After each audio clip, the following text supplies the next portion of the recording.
Hello students, you are watching aptitude वाला maths.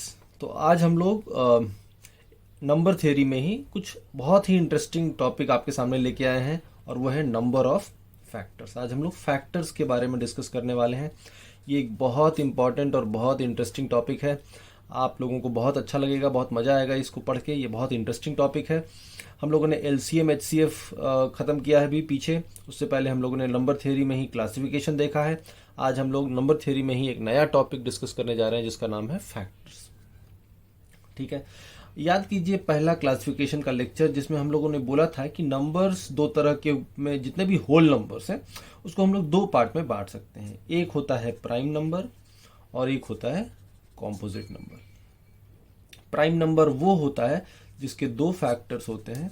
Composite number वो होता है जिसके दो से ज़्यादा फैक्टर्स होते हैं। तो अगर आपसे ये कहा जाए कि किसी प्राइम नंबर का नंबर ऑफ फैक्टर्स बताएं तो आपके लिए काम बहुत आसान हो जाएगा।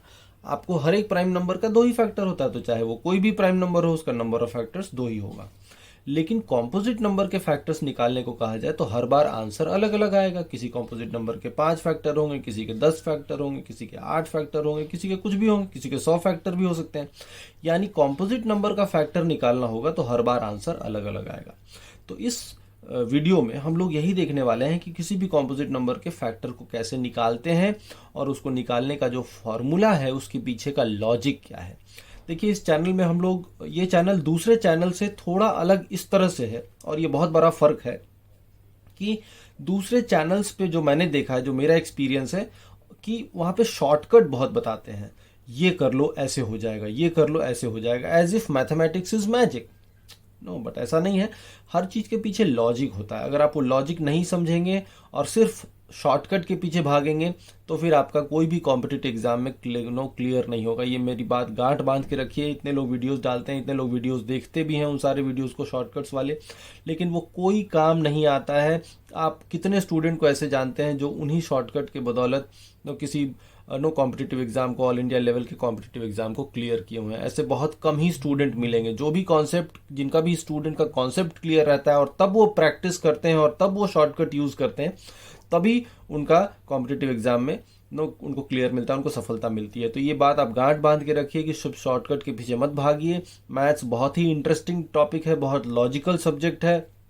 अगर आप लॉजिक नहीं समझ रहे हैं तो आप मैथ्स नहीं पढ़ रहे हैं। नहीं तो, और उस तरह से मैथ्स पढ़ने का कोई तरीका भी नहीं है और उस तरह से मैथ्स पढ़ने से आपको कोई सफलता भी नहीं मिलेगी। तो सबसे पहले आप लॉजिक को समझिए। और मेरे इस यूट्यूब चैनल को शुरू करने के पीछे का रीज़न भी यही है कि आपको लॉजिक समझाया जाए। हर कॉन्सेप्ट, हर थ्योरम, हर फॉर्मूला, हर शॉर्टकट के पीछे जो लॉजिक है वो लॉजिक समझना जरूरी है। लॉजिक समझ जाएंगे तो everything will fall in place. आपको सब कुछ समझ में आएगा, आपको चीज़ें लॉजिकली समझ में आएंगी, आपको चीज़ें आसान लगने लगेंगी, आप खुद ही कंफर्टेबल हो जाएंगे, आप खुद ही समझ जाएंगे कि इसका शॉर्टकट क्यों काम करता है।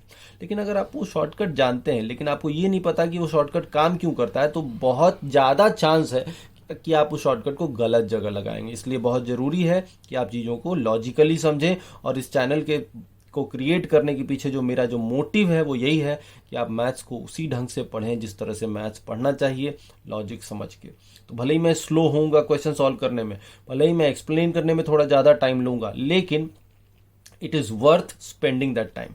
आपको वो टाइम स्पेंड करना ही चाहिए ताकि आपका लॉजिक क्लियर हो, आपका फंडामेंटल्स क्लियर रहे। फिर आप शॉर्टकट यूज़ करिए। शॉर्टकट आप खुद भी डिवाइस कर सकते हैं, लेकिन लॉजिक समझना बहुत ज़रूरी है। तो हमारा आज जो टॉपिक है वो भी फैक्टर्स है और इसमें भी सबसे पहले हम लोग सारा लॉजिक समझेंगे। सिर्फ फॉर्मूला नहीं बताएंगे, फॉर्मूले के पीछे क्या लॉजिक है वो भी समझाएंगे। ठीक है, तो आइए शुरुआत करते हैं। हमने कहा प्राइम नंबर के तो नंबर ऑफ फैक्टर हमेशा दो होंगे, लेकिन कॉम्पोजिट नंबर के नंबर ऑफ फैक्टर्स दो से ज़्यादा कुछ भी हो सकता है। तो हमें अगर किसी भी कॉम्पोजिट नंबर का फैक्टर निकालने को कहा जाए तो हमें हर बार आंसर अलग अलग आएगा। तो कैसे निकालेंगे, तो हम लोग यही देखने वाले हैं आज। Number of factors of a composite number. ठीक है, किसी भी कॉम्पोजिट नंबर के कितने फैक्टर्स होंगे यही हम लोग डिस्कस करने वाले हैं। कुछ एग्जांपल लेते हैं सिंपल से। 6 ले लें, 12 ले लें, 18 ले लें, 30 ले लें। ऐसे कुछ एग्जांपल लेके देखते हैं। अब 6 के फैक्टर्स क्या क्या होंगे। जो जो नंबर 6 को डिवाइड कर देगा, क्या क्या डिवाइड कर सकता है, 1, 2, 3 और 6। सो हम कह सकते हैं कि इसके नंबर ऑफ फैक्टर्स कितने हो गए, 4 फैक्टर्स। ठीक है। इसी तरह से 12 का देखें तो 1 से जाएगा, 2 से जाएगा, 3 से जाएगा, 4 से जाएगा, 6 से जाएगा और 12 से भी जाएगा। कितने हो गए? 6 फैक्टर्स, इसके 6 फैक्टर हो गए। 18 1 से जाएगा, 2 से जाएगा, 3 से जाएगा, 4 से नहीं, 5 से नहीं, 6 से जाएगा, 9 से जाएगा और 18 से जाएगा। तो यहाँ भी कितने हो गए? 6 फैक्टर्स। तो हर बार आप इस तरह से देखते जाते हैं, कुछ फैक्टर मिलेंगे आपको। यहाँ पे क्या होगा? 1 से जाएगा, 2 से जाएगा, 3 से भी जाएगा, 4 से नहीं जाएगा, 5 से जाएगा, 6 से जाएगा, 10 से जाएगा, 15 से जाएगा और 30 से जाएगा। तो यहाँ कितने फैक्टर हो गए? 8 फैक्टर्स। तो हर बार नंबर ऑफ फैक्टर अलग है, कहीं 4 है, कहीं 6 है, कहीं 8 है। तो अगर इस तरह से कहा जाए कि नंबर ऑफ फैक्टर्स अगर हम इस मेथड से निकालें तब तो बहुत टाइम लगेगा। अगर आपसे कहा जाए कि 1 2 0 0 0 0 इसके नंबर ऑफ फैक्टर्स बताइए, तब तो हमें बहुत समय लग जाएगा इस तरह से करने में, क्योंकि यहाँ पे तो कई सारे फैक्टर्स होंगे। अगर हम इस तरह से नंबर ऑफ फैक्टर निकालेंगे तो बहुत टाइम कंज्यूमिंग होगा। तो ये जो मेथड है मैनुअली सारे फैक्टर को ढूंढना, ये छोटे नंबर्स में तो काम कर जाएगा लेकिन बड़े नंबर्स में काम नहीं करेगा, बिकॉज बड़े नंबर्स में आप इस तरह से निकालेंगे तो बहुत टाइम कंज्यूमिंग भी होगा और अगर एक भी छूट गया तो पूरा मेहनत आपका पानी हो जाएगा। इसलिए इस तरह से हम लोग इसको सॉल्व नहीं करेंगे, मैनुअली हम लोग नहीं सर्च करने वाले हैं। इसका एक लॉजिक होता है, इसका एक फॉर्मूला होता है, बट फॉर्मूला से ज़्यादा इंपॉर्टेंट है लॉजिक समझना। ठीक है, तो पहले मैं आपको फॉर्मूला बताता हूँ, उसके बाद उसके पीछे का लॉजिक भी समझाता हूँ। ठीक है, अब एक छोटा एग्जाम्पल लेके ही फॉर्मूला को समझते हैं। जैसे मान लीजिए कि हमने 30 लिया था। ठीक है, 30 के कितने फैक्टर आए थे? 8 फैक्टर्स। 18 के कितने फैक्टर आए थे? 6 फैक्टर। तो 30 लेते हैं। सबसे पहले आप 30 को फैक्टराइज करेंगे तो 2 से 15 टाइम्स, 3 से 5 टाइम्स। सो हम 30 को लिख सकते हैं 2 इंटू 3 इंटू 5। इसी तरह से 18 को फैक्टराइज कीजिए तो 18 को फैक्टराइज करेंगे तो ये जाएगा 3 से 6 टाइम्स और फिर 3 से 2 टाइम्स। तो 3 इंटू 3 इंटू 2 यानी हम इसको लिख सकते हैं 2 इंटू 3 स्क्वायर। ठीक है, तो सबसे पहले आप नंबर को प्राइम फैक्टराइज करेंगे, जैसे मैंने यहाँ पे किया। 2 3 5 क्या है? Prime number. तो हमेशा जो डिवाइजर लेना है, जिससे भाग देंगे, वो प्राइम नंबर होना चाहिए। यहाँ भी देखिए 3 से किया, 2 से किया, 3 और 2 क्या है? Prime number. 2 into 3 square, 2 into 3 into 5। अब नंबर ऑफ फैक्टर्स निकालने का जो फॉर्मूला होगा वो क्या होगा? जो प्राइम फैक्टर का पावर है उसमें आप एक एक ऐड करेंगे। तो 1 है तो 1 प्लस 1 2 इंटू 1 है तो 1 प्लस 1 2। ठीक है, इसी तरह से यहाँ पे भी 1 है तो 1 प्लस 1 2, 2 इंटू 2 इंटू 2 तो कितना आ जाएगा? 8। यानी कि 30 के नंबर ऑफ फैक्टर्स 8 होंगे। यहाँ भी कितना आया था? 8 आया था, आप देख सकते हैं। इस तरह यहाँ पे भी देखिए 1 है तो 1 प्लस 1 2, 2 है तो 2 प्लस 1 3, 2 इंटू 3 6 फैक्टर। यहाँ भी देखिए 18 के कितने फैक्टर आए थे? 6 फैक्टर। तो आप देख सकते हैं कि फॉर्मूले से करें चाहे मैनुअली निकालें, सेम आंसर आना भी चाहिए, आ भी रहा है। ठीक है, इसी तरह से अगर आपसे कोई कहता कि बार इसका निकालिए तो अब हम इसका भी इसी फॉर्मूले से आसानी से निकाल सकते हैं। देखिए ये कितना है? This is 12 into 10 to the power 4। 12 होता है 4 इंटू 3। 4 को हम लिख सकते हैं 2 स्क्वायर इंटू 3, तो ये 12 हो गया। नाउ एक 10 होता है 2 इंटू 5, तो 10 का पावर 4 है तो 2 का पावर 4 इंटू 5 का पावर 4। अब ये क्या हो गया? 2 पावर 4, 2 पावर 2 कितना हो गया? 2 पावर 6 इंटू 3 इंटू 5 पावर 4। अब इसको हमने फैक्टराइज कर लिया। अब हमारा नंबर ऑफ फैक्टर्स कितना हो जाएगा? जो पावर है उसमें एक एक ऐड कर देंगे तो नंबर ऑफ फैक्टर्स हम कह सकते हैं 6 है तो 6 प्लस 1 7, 1 है तो 1 प्लस 1 2, 4 है तो 4 प्लस 1 5, 5 इंटू 2 10, 10 इंटू 7 कितने हो गए? 70। यानी इस नंबर के नंबर ऑफ फैक्टर्स कितने हो जाएंगे? 70 फैक्टर्स हो जाएंगे। तो इस तरह से आप देख सकते हैं कि आपका काम बहुत आसान हो गया। मैनुअली आप 70 फैक्टर ढूंढते और यहाँ पे सीधा फॉर्मूले से आप ढूंढ रहे हैं। ठीक है, तो इसी तरीके से हम लोग किसी भी कॉम्पोजिट नंबर का फैक्टर को निकालेंगे। तो हम ये कह सकते हैं कि अगर कोई कॉम्पोजिट नंबर इस फॉर्म में हो, हम लोग यहाँ पे देखिए कॉम्पोजिट नंबर को किस फॉर्म में लिख रहे हैं? प्राइम नंबर के फॉर्म में। 2 3 5 कैसा नंबर था? Prime number.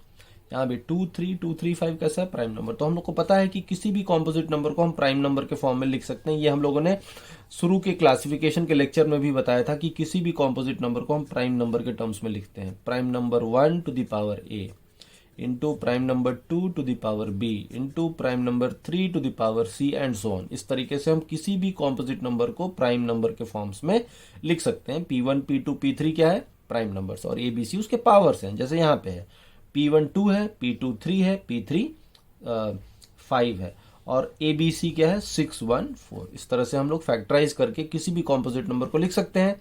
तो फॉर्मूले के टर्म्स में अगर हम लिखें तो नंबर ऑफ फैक्टर्स क्या हो जाएगा, पावर जितना है उसमें एक एक मल्टीप्लाई करती जाएगी। तो a+1 into b+1 into c+1 and so on. और भी हो सकता है p4 p5 जो भी होगा, सबके पावर में एक एक ऐड करके मल्टीप्लाई कर देंगे तो क्या आ जाएगा, नंबर ऑफ फैक्टर्स। तो ये आपका एक इम्पॉर्टेंट फॉर्मूला है इसमें नंबर ऑफ फैक्टर्स निकालने का किसी भी कॉम्पोजिट नंबर का, ठीक है। बट अभी हम लोगों ने सिर्फ फॉर्मूला देखा है। फॉर्मूला सिर्फ याद करने से काम नहीं चलेगा, इस तरह से मैथ्स नहीं पढ़ा जाता है। मैं आपको पहले भी बताया था। अगर सिर्फ ये फॉर्मूला पता है लेकिन इसके पीछे का लॉजिक नहीं पता है तो डायरेक्टली अगर सिर्फ ये पूछे कि इसके कितने फैक्टर हैं तब तो आप निकाल लेंगे, लेकिन इससे अलावा कुछ और पूछेगा तो आप स्ट्रगल करेंगे, नहीं, आपसे नहीं हो पाएगा, आपको दिक्कत आएगी, परेशानी आएगी। इसलिए बहुत जरूरी है कि ये फॉर्मूला तो जाने ही जाने, लेकिन उससे ज्यादा इंपॉर्टेंट है कि ये फॉर्मूला काम क्यों करता है ये आपको पता होना चाहिए। तो इस लेक्चर का जो मेन इंटेंशन है आज की वीडियो का वो यही है, आपको समझाना कि किसी भी कॉम्पोजिट नंबर का फैक्टर का फॉर्मूला जो है वो काम क्यों करता है। तो इसके पीछे का लॉजिक हम लोग अभी देखने वाले हैं, ठीक है। नाउ मैं थोड़ा सा टाइम आपसे लूंगा अलग से इसमें, इस पे डायरेक्टली ना आके आपको मैं पहले एक कॉमन सेंसिकल बात बताता हूँ। जैसे मान लीजिए एक एग्जांपल लेते हैं। सपोज कीजिए कि तीन प्लेसेस हैं, ए बी और सी, तीन प्लेसेस हैं। नाउ ए से बी जाने के तीन रास्ते हैं, रोड 1, रोड 2, रोड 3, और बी से सी जाने के चार रास्ते हैं, highway 1, highway 2, highway 3, highway 4। Suppose कीजिए ऐसा, ठीक है।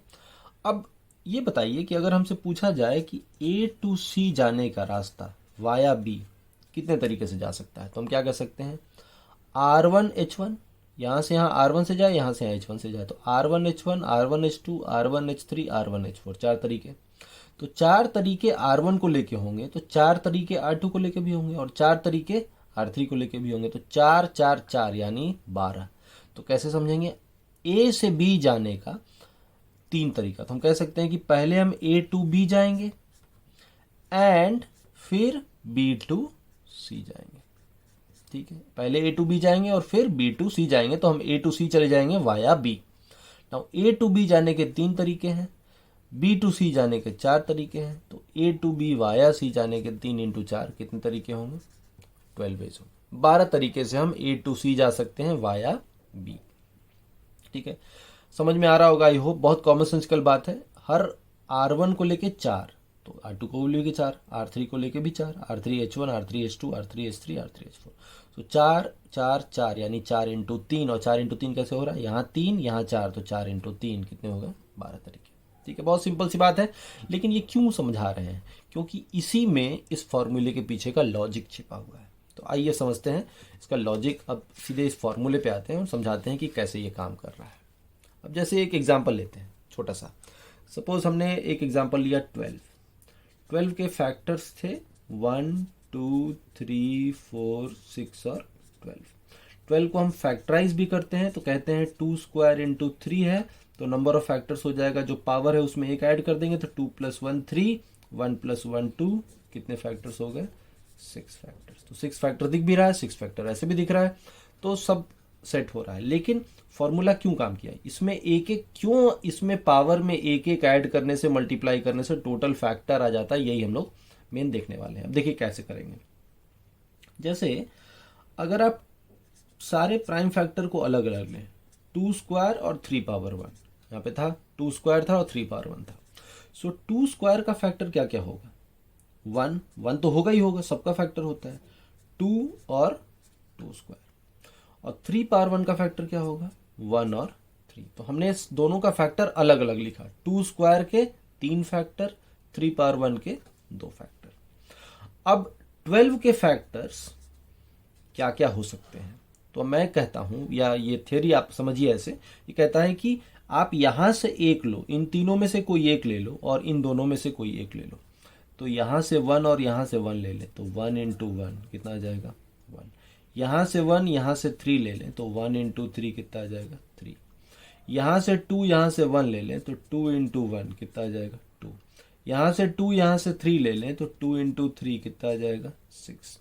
यहाँ से 2 स्क्वायर और यहाँ से 1 ले लें तो 2 स्क्वायर इंटू 1 कितना आ जाएगा 4। यहाँ से 2 स्क्वायर और यहाँ से 3 ले लें तो 2 स्क्वायर इंटू 3 कितना आ जाएगा 12।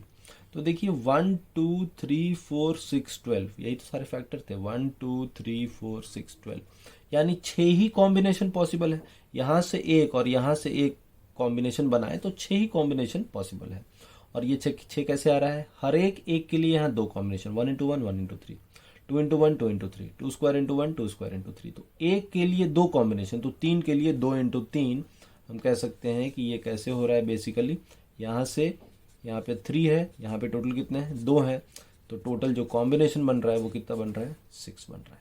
ठीक, और यही चीज़ तो यहाँ कर रहे हैं, देखिए 3 इंटू 2 6, 3 इंटू 2 6। तो 2 स्क्वायर है, यानी जितना पावर है उससे एक ज़्यादा फैक्टर है। देखिए 2 स्क्वायर है तो पावर क्या है 2 पावर 2, 2 पावर 1, और ये बेसिकली इसको हम लिख सकते हैं, ये क्या है 2 पावर 0 है। 1 क्या हो गया 2 पावर 0, तो 0 2 पावर 0, 2 पावर 1 2 पावर 2, पावर 2 है तो 3 फैक्टर। अगर पावर 3 रहता तो 2 पावर 3 भी आ जाता, तो 0 1 2 3 4 फैक्टर। यानी जितना पावर होगा उससे एक ज़्यादा फैक्टर होगा। सो 2 पावर 2 है तो 3 फैक्टर, 3 पावर 1 है तो 2 फैक्टर, तो 3 और 2, तो कॉम्बिनेशन कितने बनेंगे 3 इंटू 2 6। क्यों, क्योंकि कॉम्बिनेशन कैसे बनेगा, फैक्टर कैसे आएगा 12 का, आपको एक यहाँ से लेना है एंड एक यहाँ से लेना है। तो अभी जो बताया था पीछे रास्ता वाला एग्जाम्पल, एक यहाँ से लेना है, इसको समझिए A to B जाने का 3 रास्ता, B to C जाने का 2 रास्ता, तो A to B via C जाने का 3 इंटू 2 6 रास्ता। सेम लॉजिक है, तो इसी वजह से ये लॉजिक से काम करता है। बिकॉज जो भी प्राइम फैक्टर का पावर आता है उसमें उस प्राइम फैक्टर का पावर का जितना पावर है उससे एक ज़्यादा फैक्टर है। 2 स्क्वायर तो 2 प्लस 1 3 फैक्टर, 2 क्यूब रहता है तो 3 प्लस 1 4 फैक्टर, 2 पावर 3 रहता तो 3 प्लस 1 4 फैक्टर। इसीलिए पावर में एक मल्टीप्लाई करते हैं, एक ऐड करते हैं, क्योंकि उतने ही फैक्टर आते हैं, और फिर उन सबको मल्टीप्लाई करते हैं क्योंकि उतने ही कॉम्बिनेशन बनेंगे। आई होप आपको ये लॉजिक समझ में आया होगा। अब एक बार जब आप ये लॉजिक समझ गए तब इस पे बेस्ड क्वेश्चंस आप आसानी से कर सकते हैं। अब देखिए कैसे कैसे क्वेश्चंस आएंगे। एक तो डायरेक्ट क्वेश्चन है कि कोई नंबर दे देगा, उसका पूछेगा नंबर ऑफ फैक्टर्स बताइए, तब तो आप डायरेक्टली फॉर्मूला से कर लेंगे। लेकिन अगर सिर्फ फॉर्मूला पता है तो बहुत सारे क्वेश्चन नहीं कर पाएंगे। वो करने के लिए ये लॉजिक समझना जरूरी था। अब आप एक लॉजिक समझ चुके हैं, अब आइए इस पर कुछ क्वेश्चंस करते हैं। जैसे मान लीजिए एक क्वेश्चन लेता हूं, कहता है find number of even and odd factors of say 1 2 6 0। बोलता है find number of even and odd factors of 1 2 6 0। ठीक है, तो अगर हमें सिर्फ फॉर्मूला पता रहेगा तो हम टोटल फैक्टर तो निकाल देंगे। क्या करेंगे, इसको फैक्टराइज करेंगे 1 2 6 0 को। सो 2 से 630 टाइम, 2 से 315, 3 से 105, 3 से 35, 5 से 7। तो हम कह सकते हैं 2 into 2 2 square, 3 into 3 3 square into 5 into 7। 5 into 7 मतलब पावर कितना है 1 1 है। तो ये हो गया। तो हम कह सकते हैं कि नंबर ऑफ फैक्टर्स हो जाएगा, जो जो पावर है उसमें एक एक ऐड करते जाइए। 2 + 1 3, 2 + 1 3, 1 + 1 2, 1 + 1 2। सो 9 इंटू 4, टोटल फैक्टर्स कितने हो गए 36। लेकिन सिर्फ इससे एक बात नहीं बनेगी, बिकॉज हमसे हमें टोटल नहीं पूछा, हमसे क्या पूछा है इवन कितने हैं ऑड कितने हैं। ठीक, अब दोनों में से आप कोई भी निकाल सकते हैं, या तो आप इवन निकाल लीजिए या ऑड निकाल लीजिए। इवन निकाल लेंगे तो टोटल माइनस इवन फैक्टर्स क्या हो जाएंगे, number of odd factor. Odd निकाल लेंगे तो टोटल माइनस ऑड क्या हो जाएगा, इवन फैक्टर। दोनों में से कोई एक निकल जाए तो दूसरा भी आ जाएगा। आई होप आपको इवन और ऑड फैक्टर समझ में आ रहा होगा। जैसे समझिए 1 2 6 0 के फैक्टर क्या क्या होंगे, 1 से भी जाएगा, 2 से भी जाएगा, 3 से भी जाएगा, 4 से भी जाएगा। तो देखिए यहाँ पे 1 और 3 भी फैक्टर है लेकिन ये ऑड फैक्टर है, 2 और 4 भी फैक्टर है लेकिन ये क्या है इवन फैक्टर है। तो टोटल ऐसे टोटल कितने फैक्टर हैं 36। इसमें से कुछ ऑड भी हैं, कुछ इवन भी हैं, तो ये हमें निकालना है कि इसमें से कितने सारे फैक्टर्स इवन है, कितने सारे फैक्टर ऑड है। अब सिर्फ अगर हमें फॉर्मूला पता है तो हम टोटल तो निकाल पाएंगे, लेकिन इसमें से कितने ऑड होंगे कितने इवन होंगे पता नहीं चल पा रहा है। लेकिन अगर आपको इस फॉर्मूले का लॉजिक पता है तो आप निकाल सकते हैं, आप ट्राई कर सकते हैं। कैसे करेंगे? हमें पता है 2 स्क्वायर का फैक्टर है 1 2 और 2 स्क्वायर, 3 स्क्वायर का फैक्टर है 1 3 और 3 स्क्वायर। इसी तरह से 5 पावर 1 का फैक्टर होगा 1 और 5, 7 पावर 1 का फैक्टर होगा 1 और 7। अब हम फैक्टर कैसे निकालते हैं 1260 का? इन तीनों में से कोई एक लेते हैं, इन तीनों में से कोई एक लेते हैं, इन दोनों में से भी कोई एक लेते हैं, इन दोनों में से भी कोई एक लेते हैं, और सभी को मल्टीप्लाई करते हैं तो सारे फैक्टर आ जाते हैं। जैसे 1 इंटू 1 इंटू 1 इंटू 1 आएगा तो 1 एक फैक्टर है, 1 इंटू 1 इंटू 1 इंटू 7 तो 7 भी एक फैक्टर है, 1 इंटू 3 इंटू 1 इंटू 1 तो 3 भी एक फैक्टर है, 2 इंटू 1 इंटू 1 इंटू 1, तो ऐसे करके कई सारे फैक्टर्स होंगे। तो कितने फैक्टर होंगे टोटल? यहां से एक पिक करने का 3 तरीका, यहां से एक पिक करने का 3 तरीका, देखते जाइए 3 तरीका, यहां से एक पिक करने का 3 तरीका, यहां से एक पिक करने का 2 तरीका, यहां से एक पिक करने का 2 तरीका। तो कितने कॉम्बिनेशन बन गए? 3 इंटू 3 इंटू 2 इंटू 2 36। लेकिन ये टोटल कॉम्बिनेशन है, इसमें से इवन कितने हैं ऑड कितने हैं ये कैसे निकालेंगे? तो अब ध्यान दीजिए, यहाँ पे ये सारे ऑड हैं, ये भी सारे ऑड हैं, ये भी सारे ऑड हैं, सिर्फ यही दोनों इवन है। तो अगर आप इसको थोड़ी देर के लिए भूल जाइए, यहां से आप हमेशा 1 ही पिक करें और यहां से इसमें से कुछ भी लें तो ऑड नंबर यहाँ भी पिक कर रहे हैं, ऑड नंबर यहाँ भी पिक कर रहे हैं, ऑड नंबर यहाँ भी पिक कर रहे हैं, ऑड नंबर यहाँ भी पिक कर रहे हैं। 139 ऑड है, 15 ऑड है, 17 ऑड है, 1 ऑड है। तो जो भी कॉम्बिनेशन बनेगा ऑड नंबर का प्रोडक्ट हमेशा क्या होता है? ऑड होता है। तो इसलिए ये सारे कॉम्बिनेशन क्या बनेंगे? Odd factors. तो हम कह सकते हैं कि नंबर ऑफ ऑड फैक्टर्स हम लोग कैसे निकाल सकते हैं? ऑड फैक्टर्स हो जाएगा 1, यहाँ से एक उठाने का एक ही तरीका, यहाँ से कोई भी लेने का 3 तरीका, यहाँ से भी कोई लेने का 2 तरीका, यहाँ से भी कोई लेने का 2 तरीका। सो ये कितना आ गया? 4 इंटू 3 कितने? 12, यानी 12 फैक्टर्स ऑड होंगे। देखिए 1 इंटू 1 इंटू 1 इंटू 1 ऑड आएगा, 1 इंटू 3 इंटू 5 इंटू 7 ऑड आएगा, 1 into 3 square into 1 into 1 odd आएगा, 1 into 3 square into 5 into 7 odd आएगा। तो ऐसे टोटल कितने कॉम्बिनेशन बनेंगे? 12, और सभी ऑड होंगे बिकॉज 4 ऑड नंबर का प्रोडक्ट हमेशा क्या आएगा? ऑड आएगा। पहला ऑड नंबर, दूसरा ऑड नंबर, तीसरा ऑड नंबर, चौथा ऑड नंबर। तो 12 फैक्टर ऑड हो गए, तो नंबर ऑफ इवन फैक्टर्स भी आ जाएगा। टोटल है 36, 36 माइनस 12 कितना हो जाएगा? 24। सो हम कह सकते हैं कि 1260 के 12 ऑड फैक्टर होंगे, 24 इवन फैक्टर होंगे, और टोटल नंबर ऑफ फैक्टर्स कितना हो जाएगा? 36। तो इस तरीके से हम लोग नंबर ऑफ ऑड और इवन फैक्टर्स निकाल सकते हैं। लेकिन अगर आपको सिर्फ फॉर्मूला पता होता है तो ये क्वेश्चन आंसर नहीं कर पाते। अब सवाल ये उठता है कि क्या हम इसको इस तरीके से करेंगे? बिल्कुल नहीं, ये लॉजिक है, ये समझाने के लिए है, क्योंकि आपको जब तक समझ में नहीं आएगा लॉजिक तो मैथ्स इंटरेस्टिंग नहीं लगेगा। मैथ्स आपको हमेशा रटने वाला चीज़ लगेगा, लेकिन मैथ्स रटने का चीज़ नहीं है, मैथ्स समझने का सब्जेक्ट है। तो अब आपको जब समझ में आ गया फॉर्मूला, तो आप अगर ध्यान से देखिए, ये 1 से मल्टीप्लाई नहीं भी करते तो भी काम चल जाता ना। ये 1 जो यहाँ पे हमने एक, यहाँ से एक ऑड लेने का एक ही तरीका, यहाँ से एक ऑड लेने का 3 तरीका, यहाँ से एक ऑड फैक्टर लेने का 2 तरीका, यहाँ से एक ऑड फैक्टर लेने का 2 तरीका, टोटल 12 आया। अगर हम इस 1 को हटा भी दें तो भी तो कोई बात नहीं है ना। ये 1 से मल्टीप्लाई करने से नंबर ऑफ फैक्टर तो नहीं बदलेगा, 1 हटा भी दे तो भी इतना ही आएगा, 3 इंटू 2 इंटू 2 भी कितना आएगा? 12 भी आएगा। यानी इसको अगर हम भूल भी जाएं तो भी हमारा काम चल जाएगा। तो यहाँ से हमें एक क्लू मिलता है। क्या क्लू मिलता है? कि कोई भी नंबर दिया रहेगा, जैसे मान लीजिए 1260 ही दिया हुआ था, अब 1260 छोड़ के कुछ और ले लेते हैं, इसे कहते हैं 2520 है सपोज। नाउ 2520 को अगर हम फैक्टराइज करें तो देखिए 2520 इसका डबल है, तो इसी में 2 से मल्टीप्लाई कर दें, तो 2 cube into 3 square into 5 into 7, ये नंबर हो गया। अब इसके टोटल फैक्टर्स तो हम डायरेक्टली निकाल सकते हैं फॉर्मूला से। क्या हो जाएगा? 4 इंटू 3 इंटू 2 इंटू 2, 4 3 2 2, एक एक बढ़ा दिया पावर में, 4 इंटू 3 12, 12 इंटू 4 कितना हो गया? 48। सही है। 4 into 3 12, 12 into 2 24 into 2 48, total factors 48। अब ऑड फैक्टर्स निकालने के लिए क्या करना है?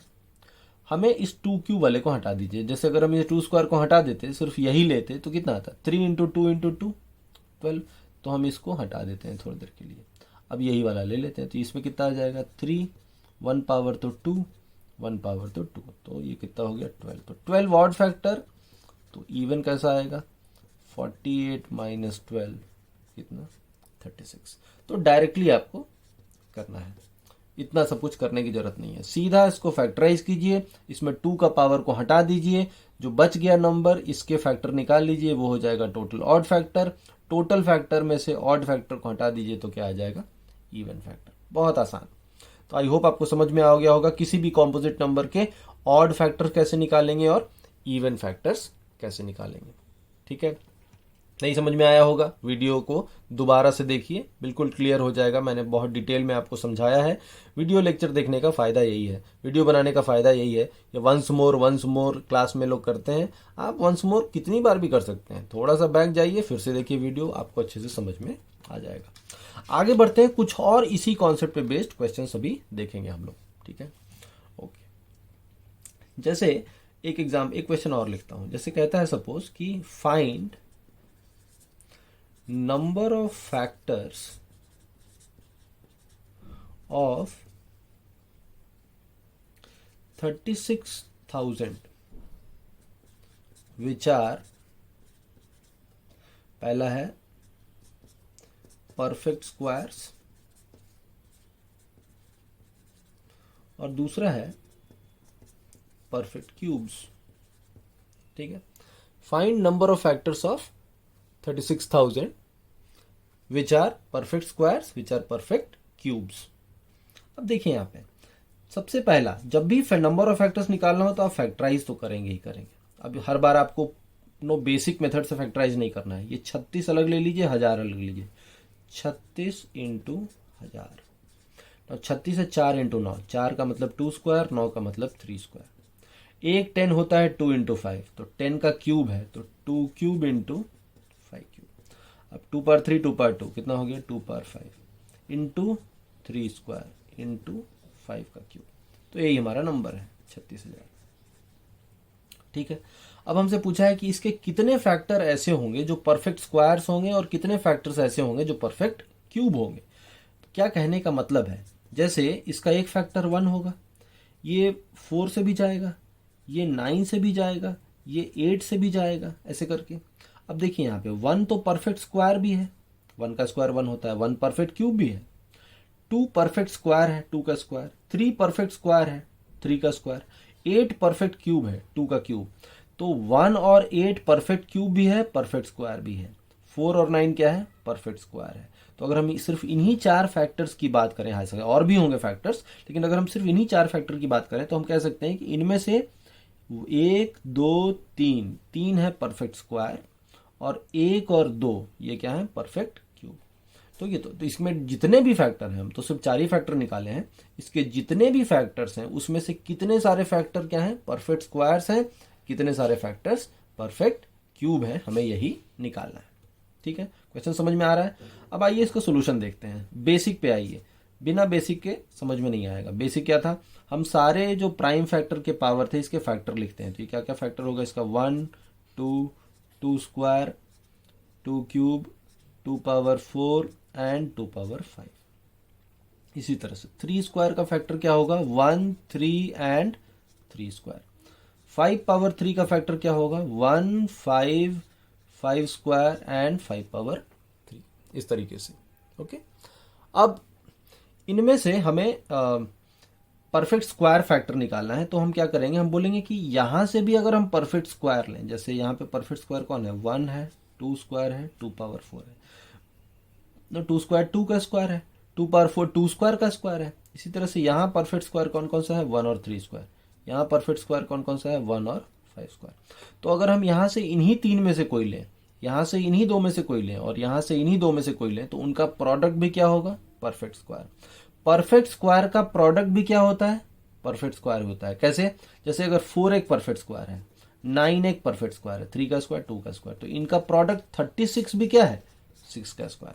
तो कई सारे परफेक्ट स्क्वायर का प्रोडक्ट भी परफेक्ट स्क्वायर होगा, कई सारे परफेक्ट क्यूब का प्रोडक्ट भी क्या होगा, परफेक्ट क्यूब भी होगा। सिंपल सा आइडिया, इसी बेस्ड ये क्वेश्चन था। अब देखिए यहाँ पे हम लोग कह सकते हैं कि 1 2 3 है परफेक्ट स्क्वायर, यहाँ पे 2 है परफेक्ट स्क्वायर और यहाँ पे 2 है परफेक्ट स्क्वायर। तो हम कह सकते हैं 3 इंटू 2 इंटू 2 12 फैक्टर्स ऐसे होंगे जो कि परफेक्ट स्क्वायर्स होंगे। ठीक है, कह सकते हैं 12 फैक्टर्स ऐसे होंगे जो परफेक्ट स्क्वायर्स होंगे। ठीक है, क्योंकि यहाँ से कोई भी लेंगे, यहाँ से कोई भी लेंगे, यहाँ से इन दोनों में से कोई भी लेंगे, तो जितने भी कॉम्बिनेशन बनेंगे सब परफेक्ट स्क्वायर होंगे। 1 into 1 into 1 perfect square, 2 square into 1 into 1 perfect square, 2 square into 3 square into 5 square is also a perfect square, 2 power 4 into 1 into 5 square is also a perfect square. तो ऐसे total कितने combination बनेंगे? 12 combination, और सारे perfect squares होंगे। ठीक है, अब परफेक्ट क्यूब पूछा है, तो अब परफेक्ट क्यूब क्या क्या है? 1 तो परफेक्ट क्यूब है, 2 क्यूब भी क्या है? Perfect cube. तो यहाँ पे परफेक्ट क्यूब 2 है, यहाँ पे तो एक ही है 1, और तो कुछ है नहीं। यहाँ पे देखिए 1 भी परफेक्ट क्यूब और 5 क्यूब भी परफेक्ट क्यूब। तो हम कह सकते हैं कि परफेक्ट क्यूब यहाँ पे 2 है, यहाँ पे 1 है, और यहाँ पे भी 2 है। सो 2 इंटू 2 इंटू 1 हम कह सकते हैं कि 4 फैक्टर्स ऐसे हैं जो कि परफेक्ट क्यूब्स है। तो number of perfect square factor 12, number of perfect cube factor 4। इस तरीके से आप किसी भी नंबर के कितने सारे परफेक्ट स्क्वायर फैक्टर होंगे, कितने सारे परफेक्ट क्यूब फैक्टर होंगे, ये आप निकाल सकते हैं। ठीक है, तो ये था आपका बेसिक मेथड। अब बेसिक तो जान गए, जब आप बेसिक जान गए तो आप अब खुद से शॉर्टकट डिवाइस कर सकते हैं। जैसे इसी क्वेश्चन में सपोज 36,000 था, आपको पूछा गया था कि कितने परफेक्ट स्क्वायर फैक्टर होंगे, कितने परफेक्ट क्यूब फैक्टर होंगे। अब डायरेक्टली हमको निकालना होगा, तो हम क्या करेंगे? हमने इसको फैक्टराइज तो करना ही करना है, ये तो स्टेप है, ये मैंडेटरी है। जब भी फैक्टर का क्वेश्चन होगा तो फैक्टराइज तो करना ही करना है। तो 3 स्क्वायर इंटू 5 पावर 3। अब अगर हमें परफेक्ट स्क्वायर फैक्टर्स निकालने हैं कि कितने होंगे, परफेक्ट स्क्वायर फैक्टर्स कितने होंगे, तो क्या करेंगे? हम लोग देखेंगे जो पावर है। अब पावर कितना है? 5 है। अब 5 से पहले देखेंगे कि कितने नंबर 2 से डिविजिबल है। तो हम 5 से पहले क्या क्या है? 0 से शुरू कीजिए। 0 1 2 3 4 5। ठीक, 0 1 2 3 4 5 ऐसे लिख लेते हैं। 0 1 2 3 4 5, यहाँ पे 5 है। अब इसमें से 0 2 से डिविजिबल है, 2 2 से डिविजिबल है, और 4 भी 2 से डिविजिबल है, यानी कि 3 परफेक्ट स्क्वायर वाले मिल गए। 3 स्क्वायर, तो यहाँ पावर 2 है, यानी क्या है? सिर्फ 0 1 और 2। अब इसमें से कौन कौन सा 2 से डिविजिबल है? 0 भी और 2 भी। तो कितने हो जाएंगे? 2। ये मैं लिख रहा हूँ बस समझाने के लिए, आपको लिखना थोड़ी ना है, आपको तो मेंटली करना है। 3 तक में कितने नंबर 2 से डिविजिबल हैं? 0 और 2। देखिए 0 1 2 3, इसमें से 0 है 2 से डिविजिबल और 2 है 2 से डिविजिबल, तो 0 2, तो 2 हो गए। सो 3 इंटू 2 इंटू 2 यानी कितने factor? 12 factor. Perfect cube factors सीधा 5 तक में कितने सारे परफेक्ट क्यूब हैं?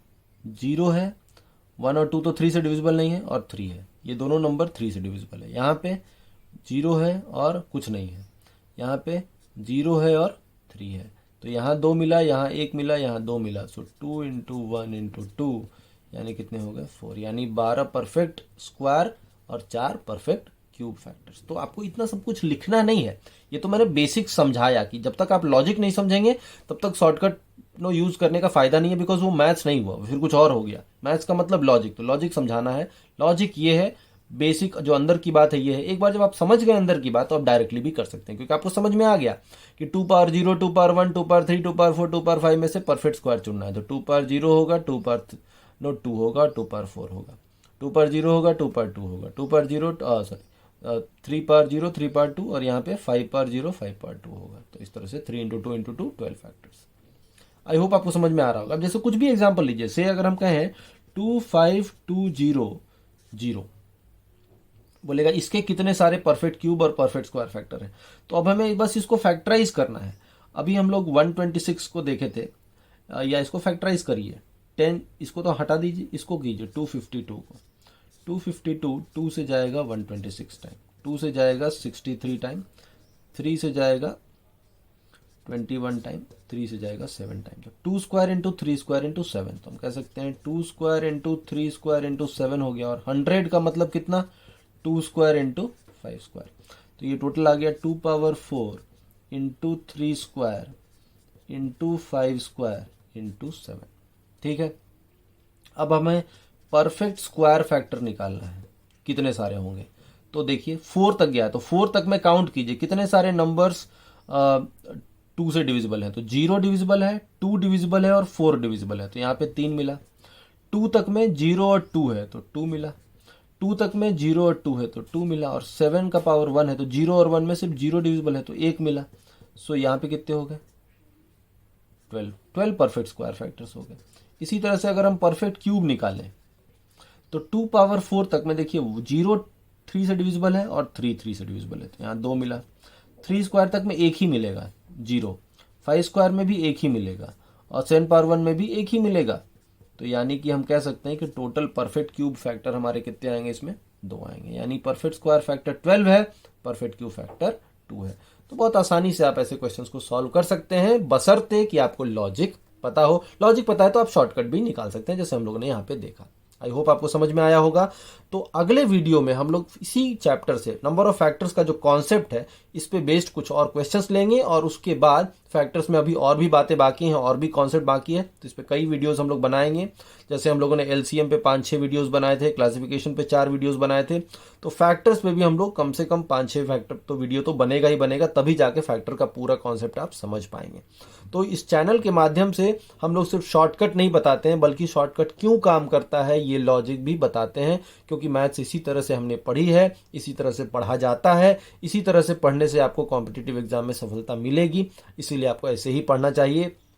आप उन यूट्यूब चैनल्स के पीछे ग्रेविटेट ना हो, आकर्षित ना हो, जिसमें सिर्फ शॉर्टकट बताते हैं और लगता है जैसे जादू हो रहा है। मैथ्स जादू नहीं है, मैथ लॉजिक है। लॉजिक समझ में आएगा तो मैथ्स अपने आप जादू खुद ही क्रिएट कर लेंगे, मैजिक खुद ही क्रिएट कर लेंगे। और आपका जो गोल है वो कॉम्पिटिटिव एग्जाम को क्लियर करना है, वो तभी क्लियर होगा जब आपको ये सब समझ में आएगा, लॉजिक समझ में आएगा। आई होप आपको ये पूरा कॉन्सेप्ट समझ में आया होगा। अगर आपको वीडियो अच्छा लगा होगा तो जरूर से लाइक कीजिएगा, शेयर कीजिएगा, सब्सक्राइब कीजिएगा। मेरा ये प्रॉमिस है कि आप इस यूट्यूब चैनल को देखते रहिए। इस पे सारा मैथ्स का कॉन्सेप्ट मैं एक एक करके सब डिकोड कर दूंगा आपके सामने, बिल्कुल परत दर परत खोल दूंगा। आपको मैथ्स इंटरेस्टिंग लगने लगेगा। मेरा दावा है कि मैथ्स आपका फेवरेट सब्जेक्ट हो जाएगा, अगर ये आपका फेवरेट सब्जेक्ट नहीं भी है तो भी। ओके, इसी वादे के साथ हम लोग मैं अपनी वाणी को विराम देता हूँ। Thank you all of you for watching it.